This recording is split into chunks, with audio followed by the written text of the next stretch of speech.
আগুন আগুন আগুন, চারিদিকে আগুন। কে যে ধরিয়ে দিয়ে গেল আমাদের বাগানটা এইভাবে আগুন, কে জানে। দেখো পুরো বাঁশ বাগান জুড়ে শুকনো পাতা পড়েছিল, আর কে আগুন ধরিয়ে দিয়েছে। চারিদিকে আগুন দাও দাও করে ধরে গেছে। আমার দাদা আর বাবা মিলে কি আর পারে এত বড় বাগানটা পুরো নেভাতে। তো আমি এসছি, আমি সবার শেষে। দেখো এইগুলো নেভানোর পরে আমি এসছি, কারণ আমি টের পাইনি, ঘরের মধ্যে বসেছিলাম। তো আমাদের এখানে একটা বড় গর্ত মানে পুকুর টাইপের আছে, সেই জায়গায়ও দেখো আগুন কীরমভাবে ধরে গেছে। বলছে দাবানল যেভাবে ছড়িয়ে পড়ে ঠিক সেইভাবে। তো জ্যাঠা মানে বাড়িতে ওই বাড়ি কেউ খবর পায়নি। তো দাদা আর বাবা মিলে জল দিচ্ছিলো, আর আমার মা দিদি সব জল টেনে টেনে নিয়ে আসছিলো। আর আমি তো আর পাচ্ছিলাম না, আমি বসে বসে দেখছিলাম আর ভিডিও বানাচ্ছিলাম। তো সব শেষে আমি ভাবলাম ওইদিকে যাই। আর ওই পাড়া ওইদিকে কিছু বাড়ি আছে, ওই দিকেও আগুন ছড়িয়ে যাচ্ছে, তো ওই দিকটাও নেভাতে হবে অনেক কষ্ট করে। আর কি করা যাবে।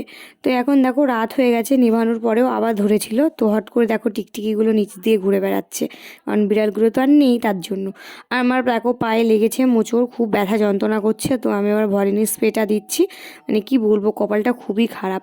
তো চলো আজকের মতো টাটা, দেখা হচ্ছে নেক্সট ব্লগে।